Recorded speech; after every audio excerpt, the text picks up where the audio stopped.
Solon schools sent the police after my son's imagination. Their Silicon SWAT team called the cops because my son wrote 8 words of fiction.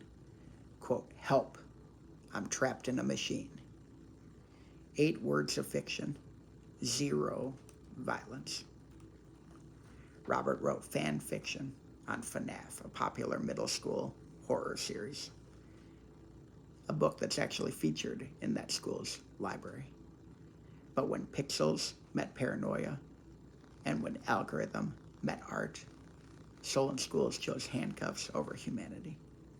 They didn't call his teacher, they didn't call his father, they called the police.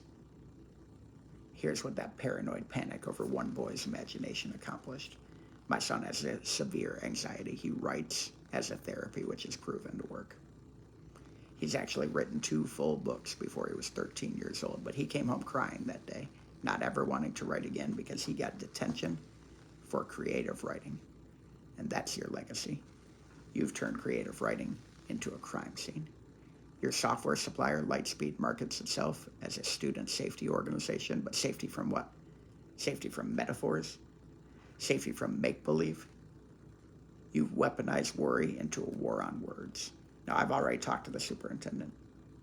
He didn't listen to me. I contacted the AI. They won't talk to me. So I'm not asking anymore. I'm demanding. Admit this was a First Amendment violation. Abandon your authoritarian approach to AI monitoring of our children. And apologize publicly for criminalizing creativity. Because here's your choice. You can be remembered as the district that arrested imagination, or you can remember that schools are supposed to nurture writers, not terrorize them. You called the police on a 12-year-old's fan fiction. History will remember that. The internet will remember that. And every parent who values their children's creativity will remember that. You violated Ohio Senate Bill 29. It specifically prohibits monitoring creative content with AI. You shattered the First Amendment. Tinker vs. Des Moines specifically tells you what you are allowed to monitor and what you're allowed to control in student expression. And what's worse, you didn't arrest my boy. You actually called the cops on him, told it was a mental health crisis, yet the school never contacted me and the cops never contacted me. Was it a crisis or wasn't it? If it wasn't, don't send his name to the cops. If it was, why don't I get a call so I can look after my boy?